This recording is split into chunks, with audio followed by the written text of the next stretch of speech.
Patrick, guess what came in the mail today? Oh, what? This. Stick it in!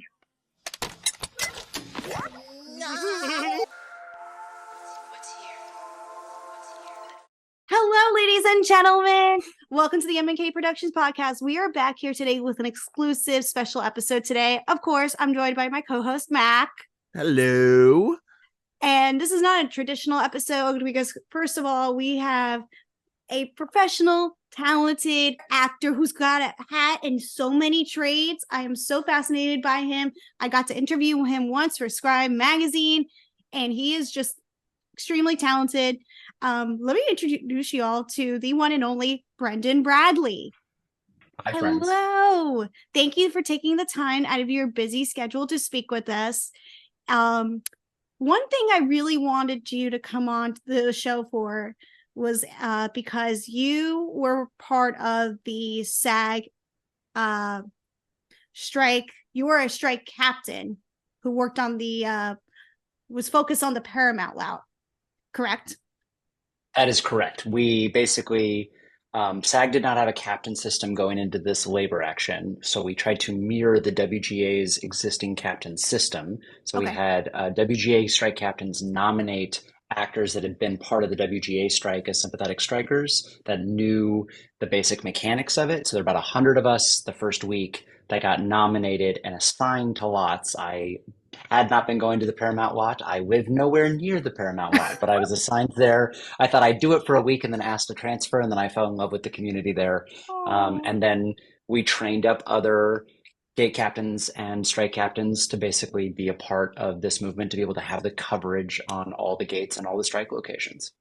Amazing. So I'm so curious to hear your thoughts, because today we're going to focus in on the long, how do I want to put this? The long strike that was the SAG-AFTRA Strike, who rightfully went on strike to get the better rights that they want for themselves and have a better future. So I really want to start off and just ask you, but why did the actors go on strike? Let's just start as simple as that, so that way an audience doesn't know and we're introducing this topic. Why did the actors go on strike?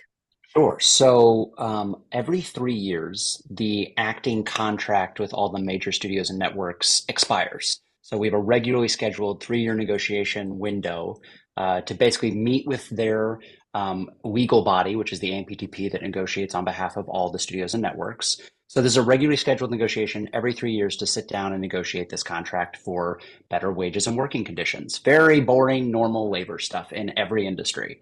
And when we got to this negotiation period, we had not kept up with cost of living, basic increases, residuals, and things like big streaming and other different sorts of revenue capture. Our health plan was underfunded.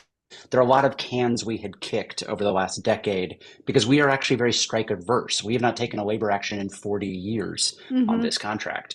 So when it came time for this negotiation period, our negotiating committee went in immediately. There were rumbles, there was tension. We were not getting kind of meaningful movement from the other side.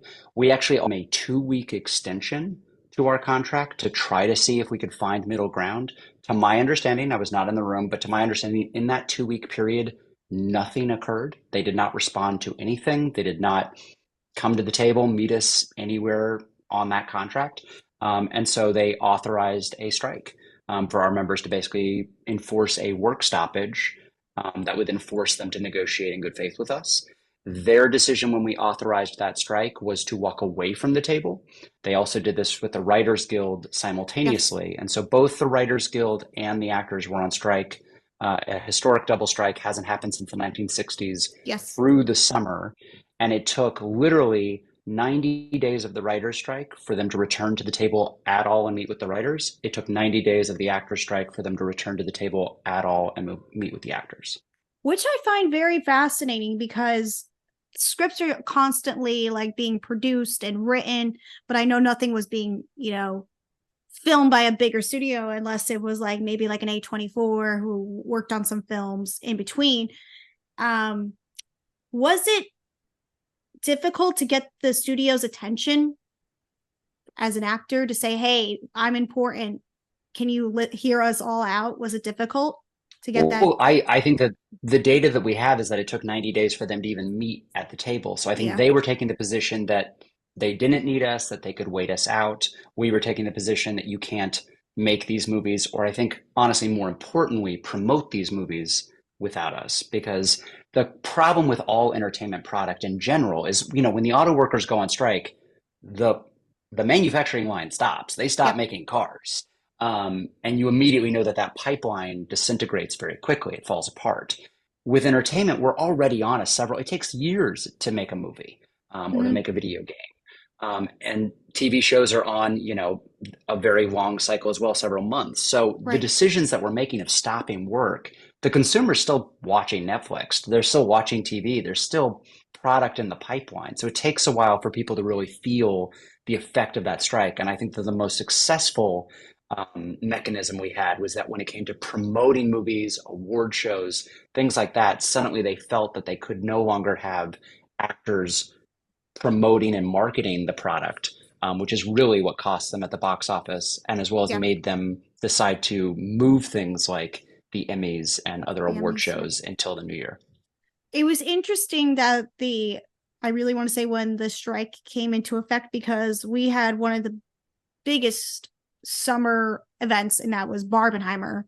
The stars of Oppenheimer walked out of their premiere in London.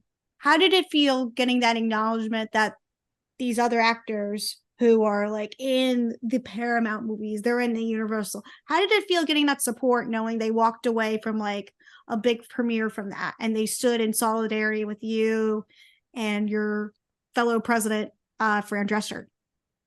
Sure. I think that what this represented across the board was a real new chapter of solidarity and union literacy across our entire union. I mean, we are naturally, what is difficult about SAG-AFTRA is it represents so many categories of actors, right? We have the same union and same body representing series regular performers, movie stars, background actors, stunt performers, singers, dancers.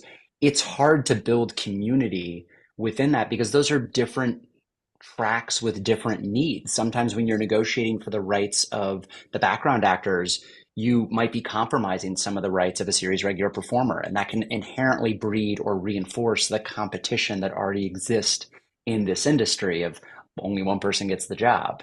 And so I think that this gave us a really galvanizing and incredibly powerful moment for the entire union to fight the same fight. We were Right. basically all working for the same project or movie, which was standing up for our rights as performers globally. Okay. One question before I want to let Mac ask a question. One huge advocate who I have admired, and a lot of people have admired over, I want to say, the last few weeks, is Fran Drescher. What do you think of her as a president of SAG? I think Fran's a fantastic president. I mean, being a president of this union is such a difficult niche because you have to be famous enough for people to vote for you. But you also have to be open-minded enough to be able to receive so many different perspectives from career tracks that are not your own. And we saw a lot of hit pieces throughout the course of these negotiations of them trying to kind of paint Fran as, Yeah, that's what I was irrational going to or say. unresponsible. Or they made her look kind of crazy in a way there. She was just like, they got the worst images of her, like where she was like so stressed out. And I was like, this woman is working tremendously hard behind the scenes. Absolutely. And look, that's all a tactic. That's union busting. Like we always see that with any political campaigns, right? We're going into 2024, an election year. We'll see very bad pictures of anyone running for office, like that. That is kind of a tactic we always see. But I also think that what Fran really represented in this moment is, she allowed herself to be memeified, which any leader that can own the memification of themselves and even the kind of more counterculture parts of themselves, I think that that's what leads to virality.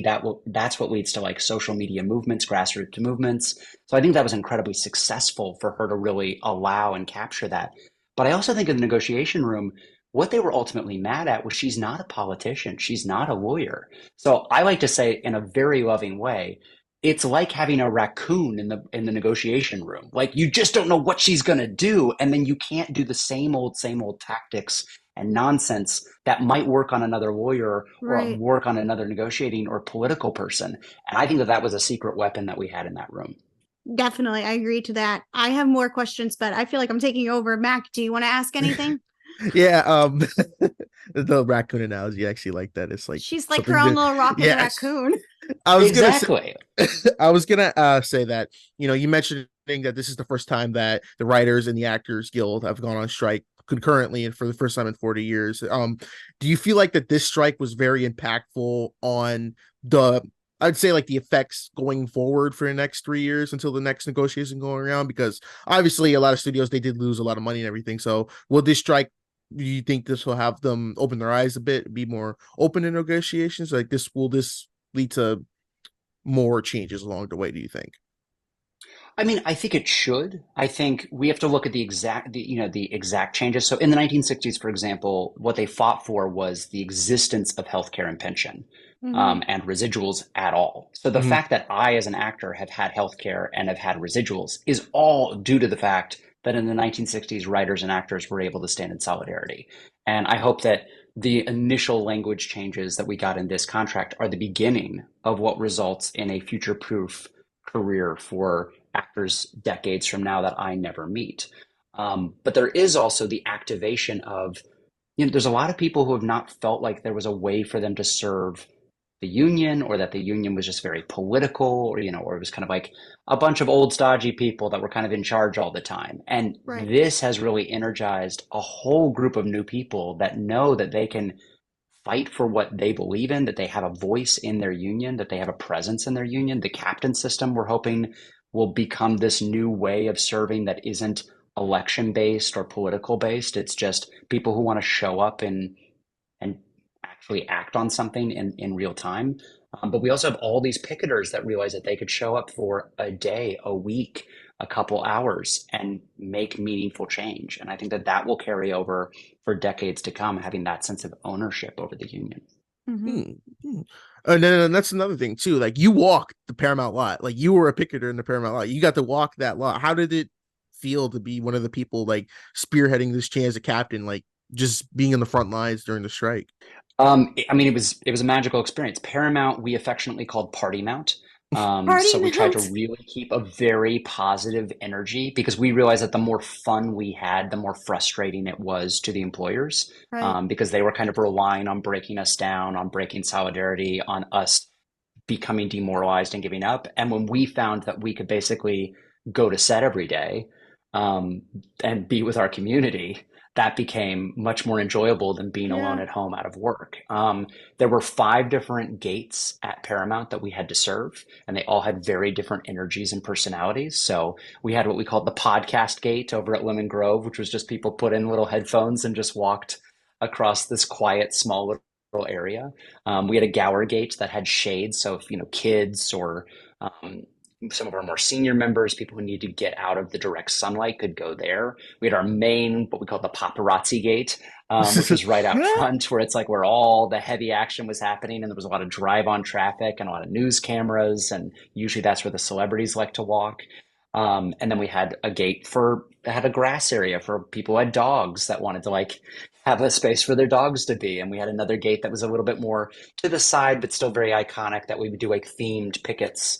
And so it was incredible to move and flow between those different energies and those different communities, and try to help organize and hold space for them, be able to coordinate food donations and food trucks.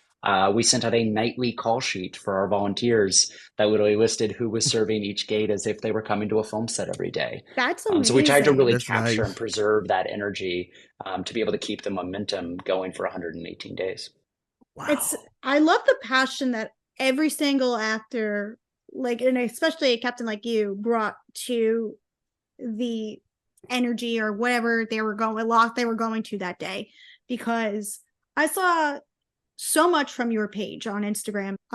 Also became like a content creator, creating so many different videos, wearing the straw hat. I know we don't have video, but the audience should know Brendan has one of the coolest like hats, and it's got pineapples on it. I love seeing that. That became your like little trademark. But I also saw It you did. wear like this like little yellow tutu from time to time. So That you was well. got into That it. was Tutu Tuesdays, which Tutu was a special Tuesdays. weekly occasion that we would do. Okay, how did that come to be? One of our Who's strike captains BJ Lang. He's a former vet, and he does a lot of comedy, a lot of stand-up or improv Okay. comedy. And he showed up day one, I want to say, with this full blue ensemble of like a blue wig, headband, sunglasses, and a blue tutu. And by the third week, in solidarity, he brought a bag of tutus so that everybody could wear a tutu Tuesday tutu. And it stuck. Every single Tuesday, Yeah. people wanted to wear their tutus. We had other picketers start showing up with their own tutus, and it just kind of became a thing that we did on the line every Tuesday to kind of That's mix up the days a amazing. little bit. That's amazing. And then you also were there like any other days where it inspired like a Tutu Tuesday? Was there like a pizza Friday where, you know, people donated pizza to you? Like, was there stuff like that? We had themed pickets intermittently throughout. So anybody could schedule a themed picket if they wanted to. And then we would host that group. So that mixed up a lot of the days.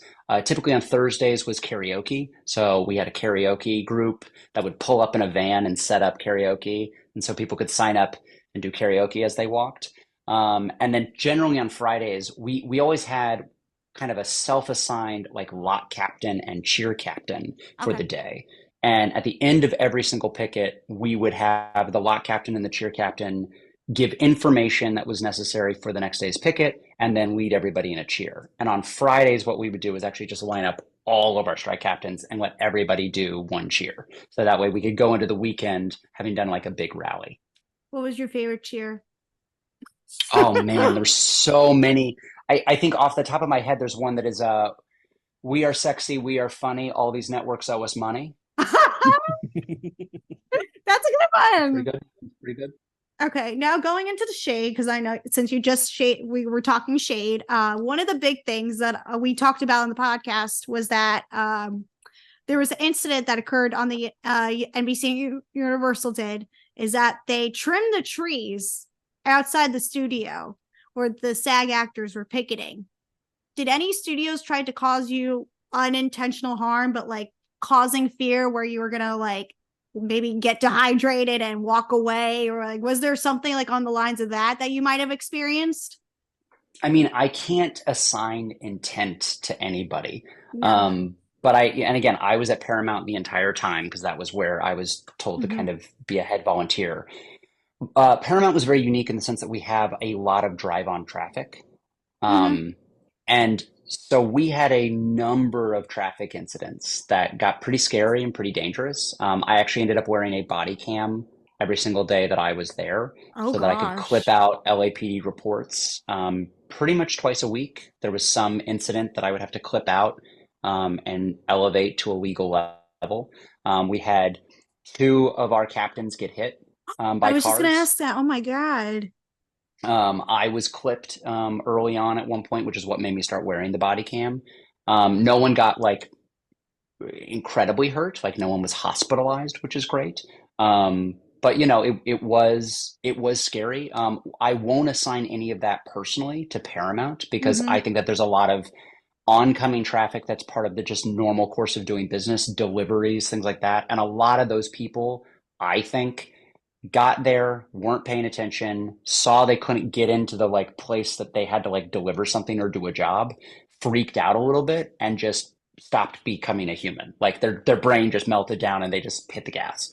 I don't assign a lot of malice to that. I just think it's ignorance and fear and like I'm stuck in traffic now and I don't know what to do and I have to get through there and my livelihood depends on that. And so I assign a lot more fear and anxiety to that than I do cruelty or intentionality. The Paramount security team was always incredibly available to us to clip out property footage, you know, like of those cars if we needed another angle. They were always communicating with us about the needs of, you know, if we needed to call an ambulance or, you know, if we had a security issue arise. So I think that they did the best on site that they could do given this massive event had shown up at their doorstep every single day for 4 months.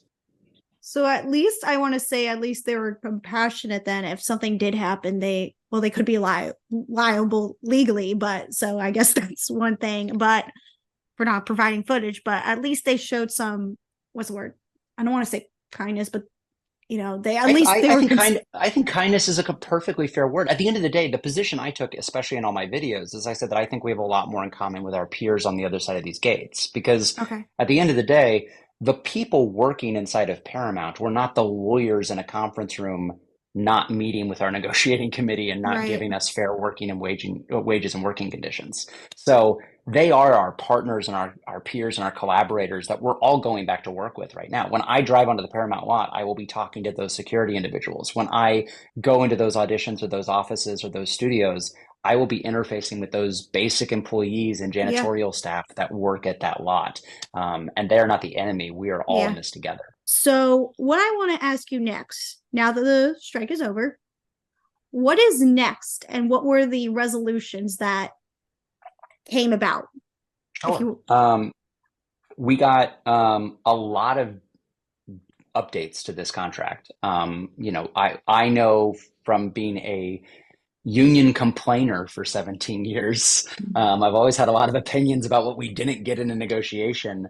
I think our negotiating committee went into this negotiation with pages and pages of items that had not been updated in decades, literally in decades. And they really went in making sure that they could get a win for every category. So there's things like singers and dancers and background actors. They really, really did a lot of great language for background actors.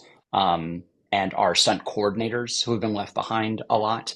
They got some stunt coordinator language. We have never had any performance capture language in our contract ever.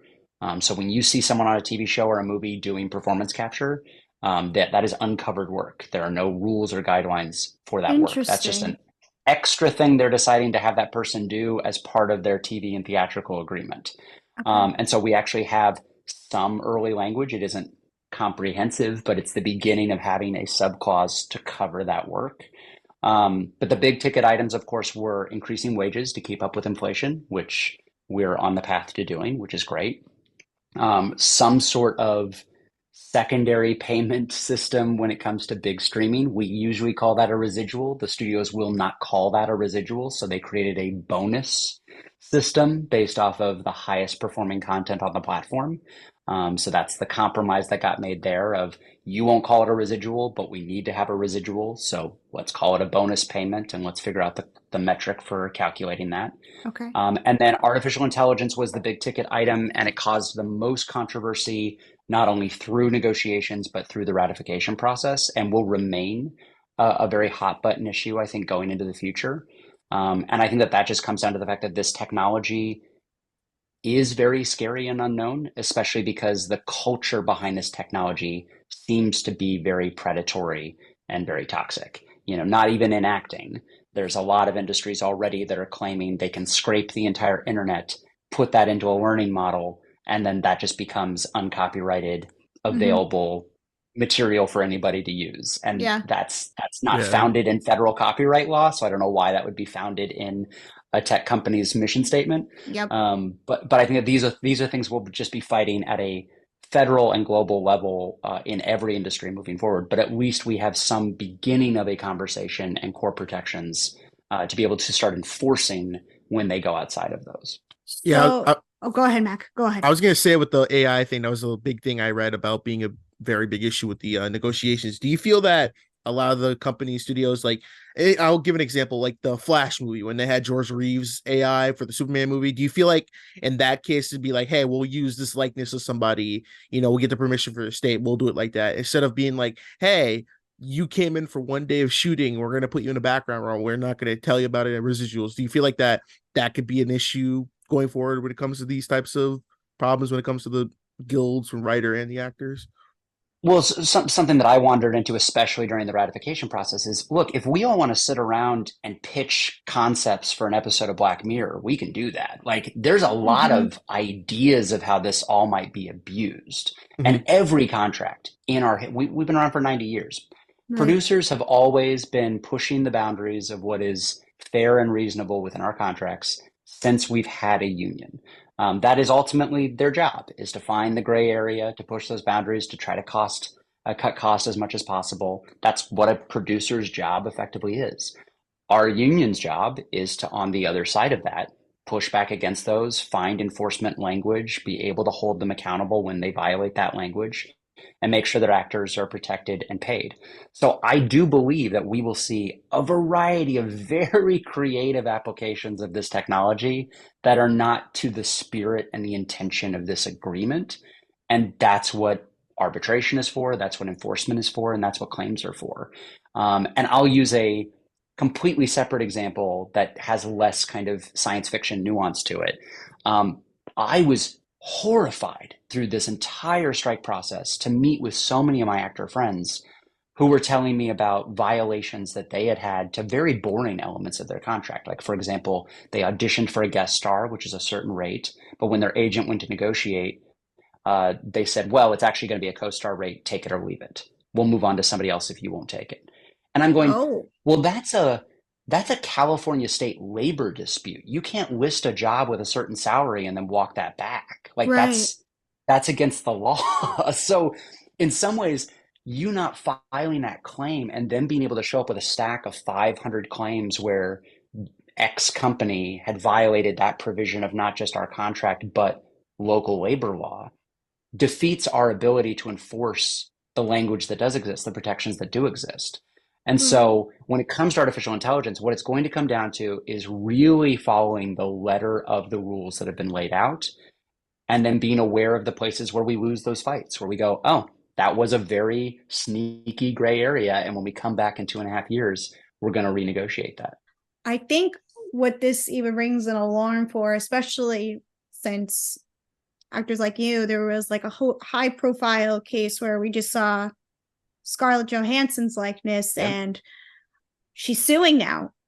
So how do you feel about that as an actor? Does there some sort of fear set into you that where someone could take advantage of your likeness and image? Since let's just say you go into audition once and then they take you and they go, all right, we're going to use them in this episode of Black Mirror. Speaking of Black Mirror, does that put some sort of fear into you? Well, sure. But I don't know what to do with that fear because that fear isn't actionable. Because at the end of the day, I think the greatest fear of this technology, again, is not the tool, it's the culture. It's having a bunch of people out there thinking they have the right to take Scarlett Johansson's image and use it however they see fit to make a commercial. Because there is, to be clear, no one in our industry who thought they could take like a clip of Black Widow from Marvel, put it in a deodorant commercial and get away with it. Like that's not a reasonable belief at all. You will be sued for the rest of your life for that. And so there will be people rob banks to this day. Just because you do it at a high volume doesn't mean you've created an innovative business model that scales. You're still committing crime. I like the way you put that analogy. It makes sense. So I think what we are worried about is the ubiquity of this technology means that there's a lot of random third-party internet folk that are just having fun with the tools and think it's really cool to like use a celebrity. And there, to be clear, that is not validated by any copyright law that has ever existed. You are breaking the law. You are committing theft. You are committing a crime. You should be penalized to the maximum extent possible. And just don't do it. Just don't do it. Like the tools are very cool. I've used the tools. The tools are very cool. A great example of this is the Ghostwriter 977 who released the Drake song. Right. Well, which is it? Are you an innovative new artist that's using new tools to create your music? Or are you bootlegging Drake's career? Right? Are you just a copycat that has no value? You have no value. You would not go viral. We would not be talking about you. We would not know your name if you didn't stand on the shoulders of Drake without his permission. Right? That's just like, we've seen that in like entourages, like people being like, you know, oh, my buddy's Drake, you know, like that's effectively what you're doing. You're like, doing a Toyota brand deal because you're buds with Drake, rather than being like, no, I'm an individual person, I'm an artist, and this is my art, and it has value and worth, and I'm going to put it out in the world. So I think we're going to keep seeing this with AI, and I think I lay this at the feet of the AI enthusiast. You have to decide if this is a legitimate tool or not. We can't do that for you. If this is a legitimate tool, use the tool to create new, compelling, cool, new work and new voices and new artists and new brands and new franchises that we get excited about. Otherwise, if you just need to bootleg off of the rest of us, that ain't original. That isn't yours. So then that doesn't actually validate that this is actually a useful or new business model or tool. So I think it's up to the AI community to legitimize themselves by creating value outside of bootlegging other people's value that you don't have consent for. This opens the door to so many like other ideas and other questions I would love to like explore and talk about. But what I want to also move on to next is the residuals or the new residuals, the bonuses, whatever you want to call it. I've been calling it residuals the entire time. But a lot of popular old content, like what we just saw from the USA Network with Suits, making a huge comeback on Netflix and even Peacock, because it's also on Peacock. Suits got a huge boost in ratings.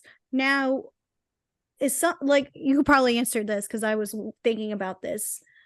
Will the actors of like, let's say like Suits, or I can even just say this, you got to star on Wizards of Waverly Place. Will you get like something, a residual like that coming your way? I think what's difficult about the residual conversation, and I think that this is what made it such a magic or like a serendipitous moment in history, is that we were seeing the 15-year disappointment of the promise of big streaming, of like, oh, we're going to create this innovative new model that builds more consumers, that gets more people watching more content, and it's going to be better for the industry. And the moment that the check came due, they were like, oh, no, actually, we don't have any money. This doesn't actually make any profit, and we can't pay any residuals on this. And it's like, well, then it sounds like this is a bad business model, because TV was like a money printing machine. Yeah. So why did we kill that for this? And I think what ultimately that comes down to is that the residual model that we have in place is now this compromise based off of the bad faith argument that these companies actually are not as profitable as they have purported to be for the last 15 years. They don't actually command the sort of money that TV and commercials brought to that industry previously. They don't command the same sort of revenue that the box office used to command to theatrical. Right. So they are a diminished revenue capture of what was a very profitable business model. And therefore, they are able to pay out far less. And so the new residual model for the big streaming companies is a bonus structure based off of the content performing a certain level. So basically, it has to have 20% of the subscribers within that region watch it in its first 90 days. Okay. And then it will trigger a bonus payment to those performers. Interesting. This is going to be so interesting to see how it goes going forward. There's in the contract language, which by the way, I read the entire MOA document as a podcast. It's on Spotify.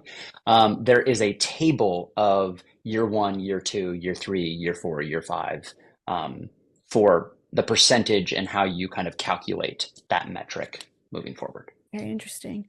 At least my final question for you before I think we should move in, because I want to acknowledge you and your career. What do you hope for the future now for yourself as an actor going forward, and what the resolutions have been made?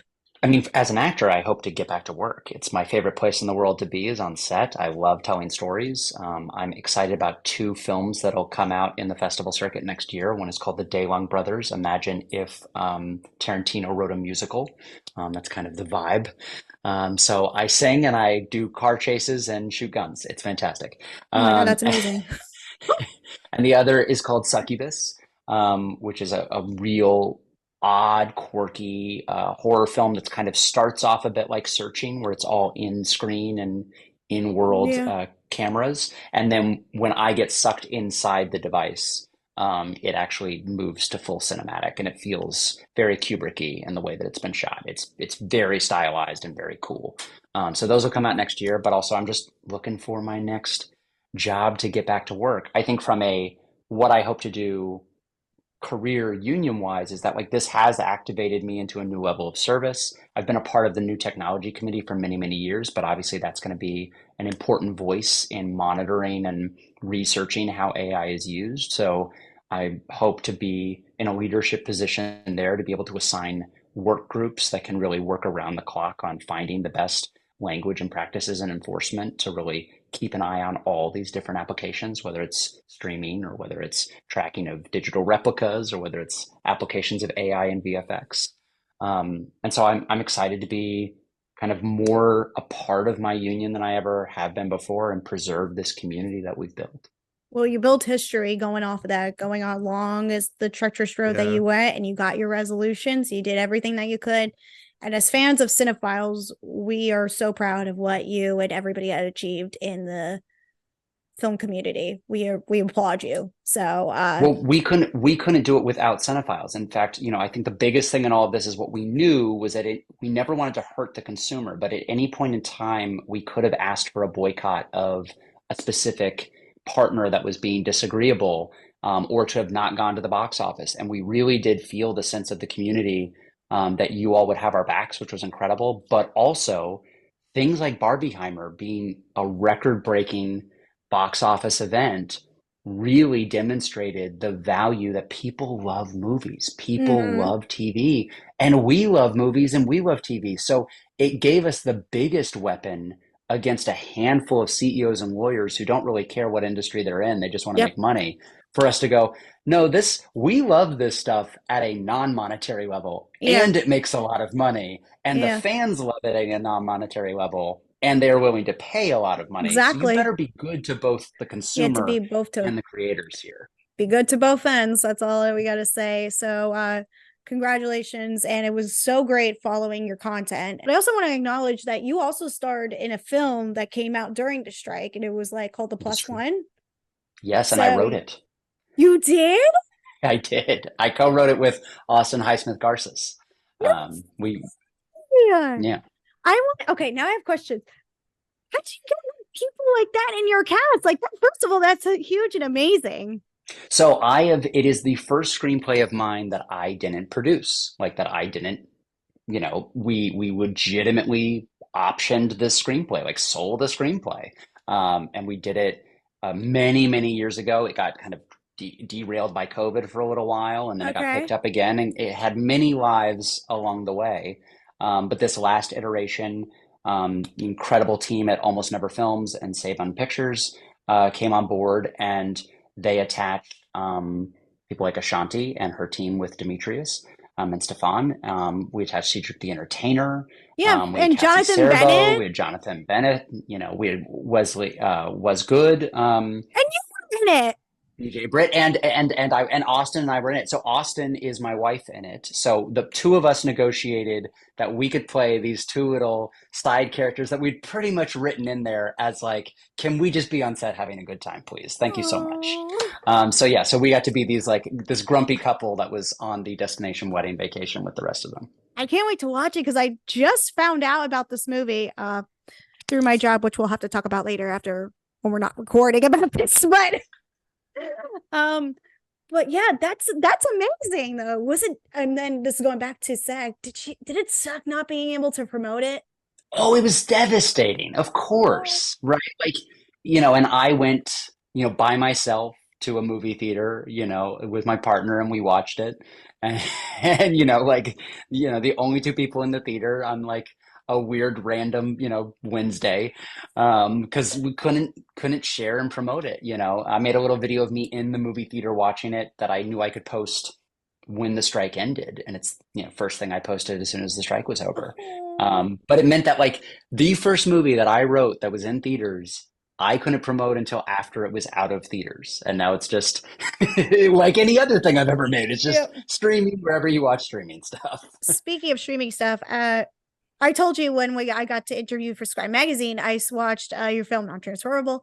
Mac also watched it too. Yes, I did. Well, thank you. Yes. So just really quickly for the audience who did not get to listen to Describe or haven't listened to the Scribe Magazine interview, can you talk about your experience working on that film? Sure. So Non-Transferable was a movie that I shot in 2015, 2016. It's a script it was one of the first scripts I ever wrote as just a very producible Hallmark movie. So it is a woman gets broken up with by her boyfriend. She has vacation packages in both of their names, but mostly in his name. And then he breaks up with her. And so she finds a guy with the same name to redeem the trip. Yay. They go on a trip. They fight the whole time. They fall in love. Very easy, very digestible, very producible. I thought this is not going to scare investors. This is not going to scare brands. This will just be a very clean way for me to dip my toe in to making my first feature. And I cold called tourism boards all over the world to sponsor me and my friends to come to the country and make a movie. So we shot on 3 different continents, fully put up in 5-star resort hotels, flown first class, equipment on the ground, meals, the whole thing. It was like going on a vacation with 9 of my best friends and making a movie. And then the movie has been distributed all over the world in a variety of different places. When I made that movie and released it, Austin came to the premiere of it, and she was like, I want to make a movie like this. And that's what made us start writing The Plus One. That's And so we then amazing. wrote The Plus One as a destination wedding movie that we could pitch around to different places. And ultimately, the incredible economy and tourism board of St. Petersburg, Florida, hosted us and put us up in hotels and all that to make the movie there. That's amazing.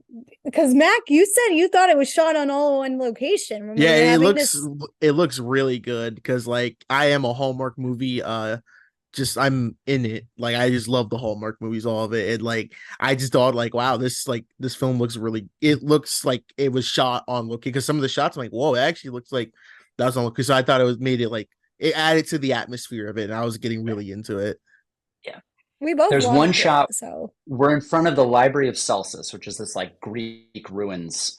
It's stunning. It's beautiful. But we were like an indie film crew. We were just like running through as fast as we could, getting shots, getting the light, trying to coordinate random people also there on their vacation. And I remember when the DP met our VFX artist at the premiere, they both had happened to go through the same college and they didn't know the other one was working on the movie.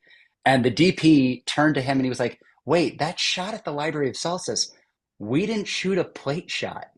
And the VFX artist said, yep, I built one.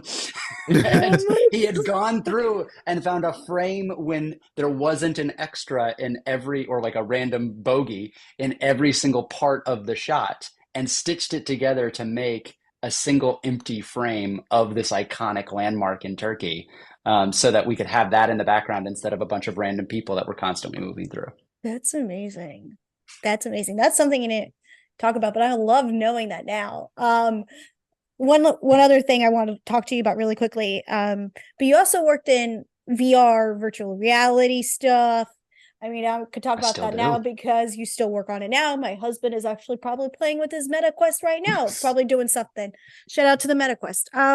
Is there anything new that you plan on cooking up? Because I know you've been posting about some stuff working with VR stuff, and I know you're still continuing. Can you discuss about your work about that? Sure. I basically perform live theater in virtual reality, which means that either on-site participants can wear a headset and interact with me as characters and co-create the story, or virtual people can join in their headset or on their computer and be a character that way in the story. So it's kind of like a Pixar movie come to life that we are puppeting and interacting in real time like a play. I've been touring a musical for the last 2 years that I wrote called Non-Player Character, where I play an NPC of a video game who sees the hero die and does not know how to process grief. So the audience has to teach me how to navigate the 5 virtual worlds of grief. And then it gets broken up with songs along the way. So it's kind of the Disney musical structure. And then literally a week ago, I was at the VR Awards where NPC was nominated for an award, but they had us be the opening act entertainment. So And you we got to opened the whole sing, right? show with a musical number from a brand new musical called Degenerate, where the audience has a phone app brought up on their screen, and they can type prompts into AI, and it populates the virtual world around me while I perform. So they are building the world around me while I perform using AI or generative AI. That's like something you could see in like the video game just awards that just happened. That's like something we would have seen there. I was just watching that It's with my husband. what And Matt, did you see the video game awards stuff? of course I did. It They was did something with an orchestra and something like mhm. that, and they were doing all sorts of crazy stuff. I Wait, don't know what the performance it was, but I think Mac, you know what I'm talking about. Brandon, I do want to ask too. This is my thing with like some of your works. When I was going through your works, I saw something that caught my eye because I'm going to assume you're a gamer. Like you like some video games to play every time and then. So I love video gaming. The dirty secret about me is that I grew up without a console. I am terrible at playing. Like my desire to play is not matching of my skill to play. Mhm. And Mhm. so I will play anything I can get my hands on, but I'm garbage at it. So what I actually like to do is watch speed plays of new games that come out because I'm just so fascinated in getting to see the game, and then it's kind of like I'm pretending that I'm a badass because like I can Mhm. watch the game played expertly, but I don't have to be as expert a player. So it's a little bit of both. I love playing, but you do not want me on your squad. Like I will destroy your metrics. I was gonna say because that would lead into you made a musical. You directed and produced Assassin's Creed the musical, and I'm a Yeah. huge Assassin's Creed fan. So I just want to know, like, what was the inspiration to be like, I'm gonna take this series, which is like, is known for being a historical type video game. I'm like, I'm gonna make it a musical. Like, what was the inspiration to turning it like that? So there was a group called Machinima ETC that was part of the Machinima Yep, game network. And it I was a remember group that. of guys like Bruce Green and what was Kyle's name? A group of guys would host this thing and they would basically just like riff on games and like make fun of game culture. They off the cuff one time on one of these live streams said like, "Oh, what if you did like Assassin's Creed the musical as like the worst off Broadway musical that nobody wanted to see?" And the comments went crazy. Like people were like, give that to me right now. And so they were like, who in the internet space has produced and directed musicals before? And teaming up with Cormac Bluestone was the composer on that. And Tessa Monroe was the choreography on that. And I basically oversaw the recording session of the album. We then shot at YouTube Space for a week to be able to like bring all the musical numbers to life. And we tried to really lean into like the cringe factor of like the least produced, like epic music, epic jokes, really cool wire work and stuff we were doing, but then like really dumb props, like just the cheapest, crappiest props in the world.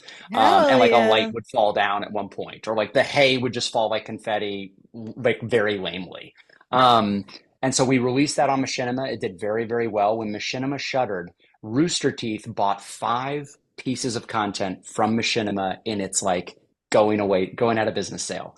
And Assassin's Creed the Musical was one of them. So Love I it. can proudly say that I directed a musical for Rooster Teeth. That's Yeah. Somehow, amazing. like not really, but somehow, yes. Yeah, but Which is my only that's street cred. legitimate. That gives me an excuse then. I want to watch that now with my It husband. is So it it's gives me it's I watched it and I was like, this is it's like, listen, because we all remember the Spider-Man Turn Off the Dark musical. isn't it? So this is much better. This is how you do something. But like the thing with the Spider-Man, I think they were trying to be serious and it just didn't work. From what Exactly. it No, sounds the like. key is it's so bad that it becomes good again. That's Yes. the sweet spot we were looking for. What I was gonna say was, it sounds like that thing where it was going on Broadway. It was like it was over the UK and then they came over to the US and it was called "And Something Goes Wrong." It's where it's like the actors are like going into Oh, the the Goes Wrong audience. show. Yeah, Yeah. that's what it sounds like. And they just did a Peter Yes. Pan version of it Yes. too, and where they're going in the audience, putting up wires, stuff may fall down like that. So that's Yes. amazing. Mac, look at you looking into the knowing that video game stuff. I would have never known that about you. But before we wrap up, because since I am a Wizards and Selena Gomez stan, I really want to know, what was it like working on Wizards of Waverly Place for that short time? Because you also did dance in that episode. You were Hank Russo. It's true. Can you talk about your Yes. experience on that? Yes, I played their grandfather when they go back in time, and it was just complete. It was the first television show I ever booked. Hell It was yeah. magical to be there. They were truly such a family. Like David DeLuise was truly the dad of that set and of that entire family. And from the table read through rehearsals, again, it's a multicam. It films in front of an audience, so like you get to really like live with everybody for the week and like keep coming back every day and rehearsing the same scenes and like really refining everything and learning the choreography. And that to me was just, I think if I'd done my first TV job as like a quick little one line co-star on, one day for 1 hour on a set, I would not have felt like truly part of the family. So to not just scripted, but to like genuinely become part of the family on that set was amazing. it felt bizarre to be having like conversations with Selena, just like casually just hanging out on set between takes. And just learning, really like learning and impressed by her because you would watch her have to like go off to like tutoring and then come back and then like have to go off to voice lessons. And like I remember her walking by humming a little riff. It was like this little like riff she kept on humming like repeatedly through the week. Oh, And I was just like, I don't know, like what, like, okay, I guess like she's just got working on something or whatever. But it was like, it got in my head because it was so consistent. Her album came out the next year, and it was that riff was like one little piece of that album of I one wish I knew what song. it was then. And I was sitting there just going like, that's the dedication she gave to what was a throwaway, like singular moment in one song in an album. And I watched her work and machinate around that for a week. And that's cool. Like to be an artist that brings that level of granular detail to your work is just so inspiring. Oh my God. And just so you know, for if you all want to check out that episode, it was Rock Around the Clock. I think that was called. The It episode was Rock Around the Clock. And it was season 4, episode 25. You guys want to go watch it, it's on Disney Plus. But you've done it so many other things like Elementary. What else have you done though? Timeless, from what I know. Pack a lunch. Oh my goodness. But thank you though for if you want to shout out anything else that you have working on, or where can the good people follow you for on social? I am Brendan A. Bradley on social media, all of the places where I have an account. So if there's a Brendan A. Bradley, it is likely me. Unless you want to say something mean, in which case I'm not on social media. Please don't. No, we're not. No hate trains here. No hate trains here. Don't worry. We'll never have that be sent to anybody's way. So, what else besides all the good stuff? Thank you for taking the time out of your busy schedule to speak with us. We learned a lot because, like in our last episode, we tried to find out and describe our audience what was brought to the table and what resolutions were. I'm so happy we were able to get a really great perspective who was, like we said, a strike captain and made us realize the future and what it's like for you and everybody else. So thank you. Well, thank you. Thank you for signal boosting it. And if anybody has any questions about getting involved in the union, let me know. Well, thank you so much. We'll let you have your time back. Guys, this has been our episode. Be sure to look out on our Christmas episode because this episode's coming out first. So for now, go follow us on our socials and we'll talk to you all soon. Bye. Bye. Bye.